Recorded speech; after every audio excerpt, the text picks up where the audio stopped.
नमस्कार, स्वागत है आप सभी का कार्यक्रम स्वस्थ विचार में और मैं हूं आपके साथ प्रीति पवार।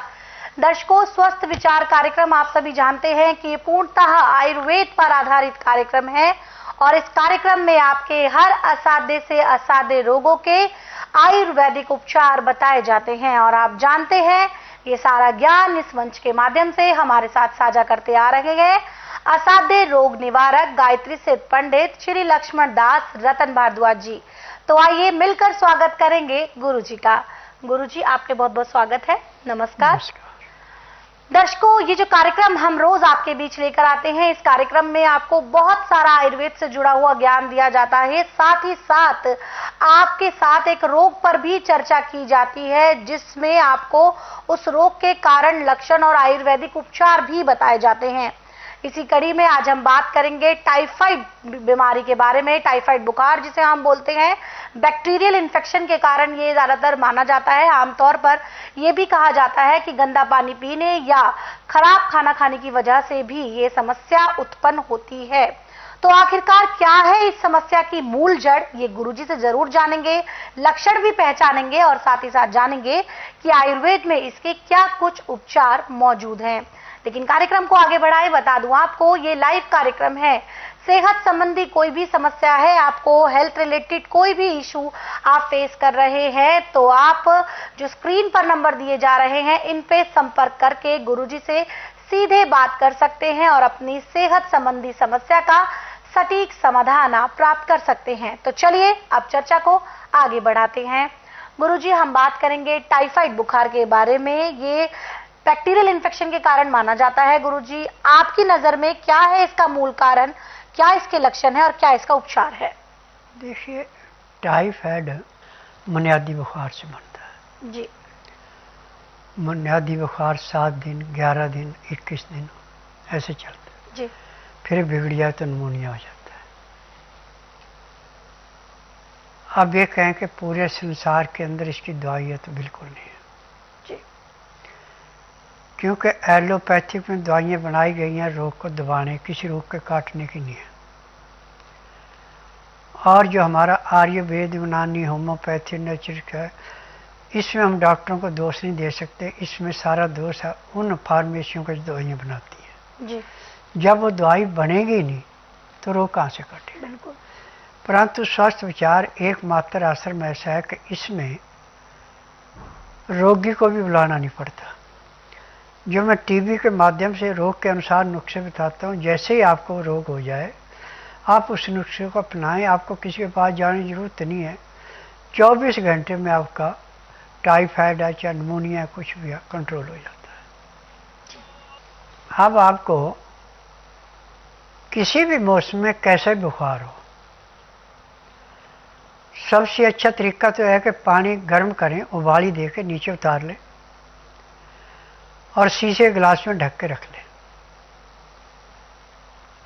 और जब इसका टेम्परेचर इतना ठंडा हो जाए कि आपकी उंगली बर्दाश्त कर ले, 15-18 डिग्री रह जाए, तो लहसुन की 4-5 तुलियाँ पीस करके चटनी बना के उस पानी में घोल दें।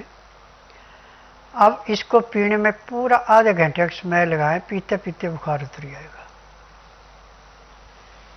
और जो लहसुन से नफरत करते हैं, लहसुन नहीं लेते, उनको चाहिए कि संतरे का रस और सेब का रस दोनों का 20-20 ग्राम या 25 ग्राम निकाल लें, 50 ग्राम दोनों रस कर लें।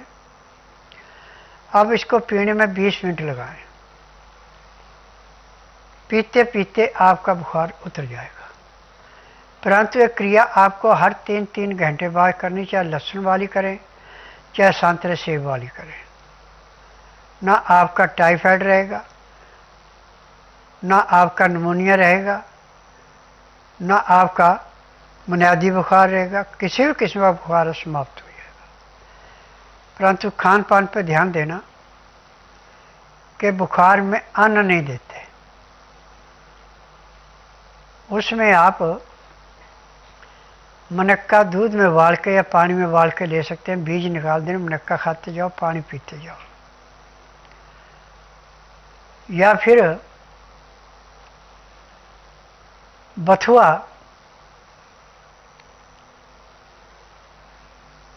या कांगनी, इसको ले सकते हैं।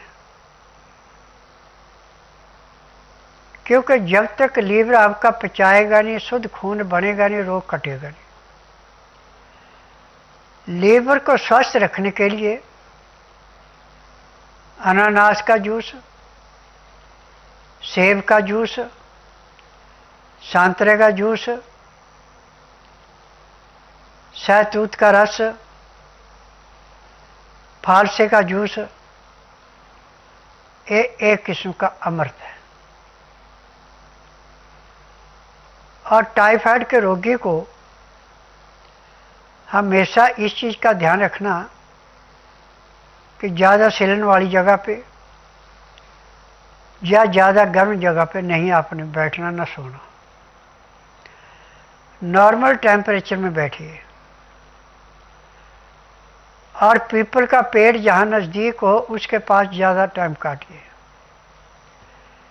क्योंकि पीपल का पेड़ एक ऐसा पेड़ है जो 24 घंटे आपको ऑक्सीजन देता है। और पीपल के पेड़ की ऑक्सीजन एक किस्म का अमृत है। और जब कभी किसी को बहुत भयंकर कब्ज हो जाए तो पीपल के चौड़े पत्ते हैं तो 11 लें, छोटे हैं तो 31 लें। 2 मुट्ठी पत्ते नीम के लें, इनको अच्छी तरह धो के पीस के चटनी बनाएं। बड़ा आदमी नौजवान है तो 11 दाने काली मिर्च, और 15 साल से नीचे का बच्चा है तो उसको 5 दाने काली मिर्च के इसके साथ पीस के 4 गिलास पानी में उबालना है, मिट्टी के बर्तन में। जब 4 गिलास का पौना गिलास पानी बचे तो नीचे उतार लेना। और जब इसका टेम्परेचर 15 से 18 डिग्री रह जाए तो इसको छान के पीने में भी आधा घंटा लगाना।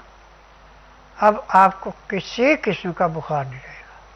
तो दर्शकों, यहाँ जो ये छोटे छोटे नुस्खे बताए जाते हैं, आसान से ये होते हैं और आप बहुत ही आसानी से बिना किसी परेशानी के इन उपायों को अपनाकर अपनी परेशानी से छुटकारा पा सकते हैं।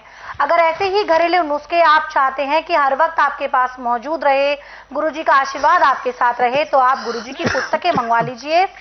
पुस्तकें स्वस्थ विचार गुरुजी द्वारा लिखित ये पुस्तकें हैं। इन पुस्तकों को मंगवाने के लिए आपको क्या करना है, स्क्रीन पर इस वक्त जो नंबर दिए जा रहे हैं इन पे कॉल करके आप घर बैठे अपनी पुस्तकें प्राप्त कर सकते हैं और अपने साथ साथ अपनों का उपचार कर सकते हैं। इसके अलावा दर्शकों, आपको बता दूं कि अगर आप गुरुजी के पास आ रहे हैं तो आपको बता दूं, नाड़ी परीक्षण का विशेष नियम है कि आपको 12 घंटे का अंतराल जो है वो रखना होगा, उपवास रखना होगा खाने पीने में, और इसमें आपको पानी की एक बूंद भी नहीं पीनी होगी 12 घंटे तक। उसके बाद स्वयं गुरुजी नाड़ी परीक्षण करके आपको आपकी सारी परेशानी बता देंगे। रिपोर्ट्स किसी भी प्रकार के अपने साथ मत लाइएगा, क्योंकि गुरुजी उन पर बिल्कुल भी ध्यान नहीं देते हैं। वो नाड़ी परीक्षण करके आपके रोग की जानकारी आपको देते हैं बिना आपके बताए ही। तो अगर आप भी चाहते हैं अपने रोगों से छुटकारा पाना और वो भी जल्द से जल्द, तो उसके लिए आपको स्वस्थ विचार आश्रम आना होगा। आश्रम पर आने की सारी जानकारी आपकी स्क्रीन पर दी जा रही है। स्वस्थ विचार आश्रम की बुधवार को छुट्टी होती है। आने से पहले इस दिन का भी विशेष ख्याल रखें। यहाँ गुरुजी एक व्हाट्सएप मैसेज हम ले लेते हैं। ये व्हाट्सएप मैसेज हमें आया है दिल्ली से, जो कि कहते हैं कि नमस्कार गुरुजी, मुझे तिल्ली की प्रॉब्लम है। मेरी तिल्ली बहुत ज्यादा बढ़ गई है, सूजन भी आ गई है, कृपया कोई आसान सा उपचार बताएं। देखिए, तिल्ली का उपचार टीवी के माध्यम से करने का नहीं है। इसको बताने में कम से कम 2 घंटे चाहिए। सबसे अच्छा यह है कि आप बुधवार छोड़कर गुरुवार से लेकर मंगलवार के बीच में मेरे आश्रम में आइए। जिस दिन आना है उस दिन रात्रि 10 बजे तक खा पी के दातन कूड़ा करके बड़ी इलायची मुंह में रख के चूसते रहें। सुबह जब तक मैं नाड़ी परीक्षण करूं 1 बूंद भी पानी नहीं पीना, ना कुछ खाना। 9 से 10 के अंदर अपना नामकरण कराना। 10 से 12 में नाड़ी परीक्षण करूंगा। नाड़ी परीक्षण में पैर के तलुए से सिर के बाल तक की MRI, CT scan, x ray, ultrasound, ECG, sonography, सब कुछ 5 सेकंड में हुई है। फिर उसके बाद दवाइयाँ खाने की हैं, दवाइयाँ पीने की हैं, मालिश करने के तेल हैं। आँख में, नाक में, कान में डालने की दवाइयाँ, दांत मंजन है, ये सब जड़ी बूटियाँ हैं। मुझे 10,000 जड़ी बूटियों की पहचान है जिनसे मैं उपचार करता हूँ। मेरी अपनी फार्मेसी दवाइयाँ बनाने की दवाइयाँ रजिस्टर्ड है, पेटेंट है, इनका साइड इफेक्ट कोई नहीं है। और जिस दिन आप आएंगे उसी दिन आपको तिल्ली में कम से कम 20% आराम तो परमानेंट मिल जाएगा। 15 दिन की दवाई दी जाएगी, उसमें 50 से 60% आराम मिलेगा। 1 महीने में तिल्ली अपने कार में आ जाएगी, दवाइयाँ बंद हो जाएगी।